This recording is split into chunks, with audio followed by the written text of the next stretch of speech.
It may come as a surprise to many that Alfie Solomons from the British TV series Peaky Blinders is based on a real-life early 20th century Jewish gangster from London.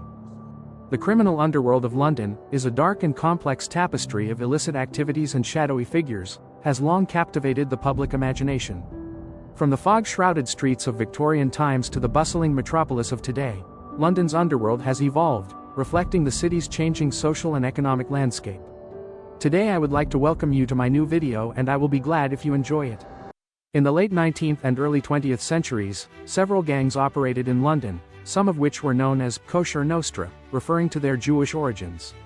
Probably the most famous of these gangs was the Bessarabian Tigers, where Alfie Solomons was also active. The Bessarabian Tigers, also known as the Stop at Nothing Gang, were a group of Jewish immigrants from Eastern Europe.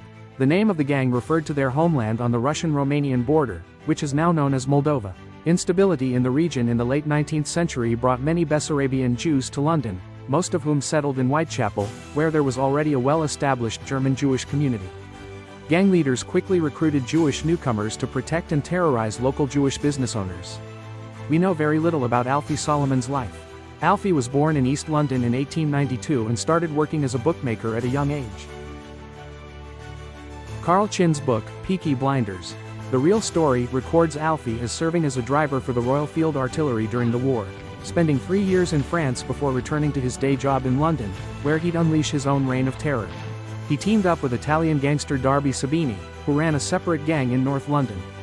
Along with his brother Harry, Alfie and his gang focused their protection racket and extortion operations around the racetrack in Camden Town, mostly targeting other Jewish bookmakers. However, this alliance did not last long due to mutual rivalry. In 1921, a gang war broke out between Alfie and Billy Kimber.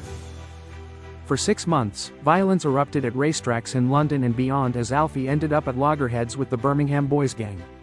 This became known as the Racecourse Wars. Alfie was arrested for shooting Billy in 1921 and again in 1924 for shooting 2 bookmakers during a game of cards at the Eden Club, including Barney Blitz, who died as a result. Alfie was found guilty of manslaughter and sentenced to 3 years in jail.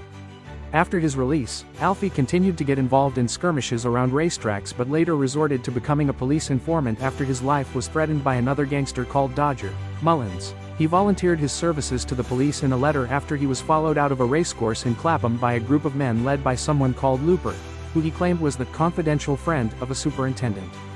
Alfie also came of good use in 1936 when he and his gang participated in the Battle of Cable Street, clashing with supporters of the British Union of Fascists, led by Sir Oswald Mosley. Alfie, who later lived in Soho, died in 1947 at the age of 55. Although much of what we know about him in the Peaky Blinders series has been romanticized, his name still reverberates in the streets of East London where he grew up over 100 years ago.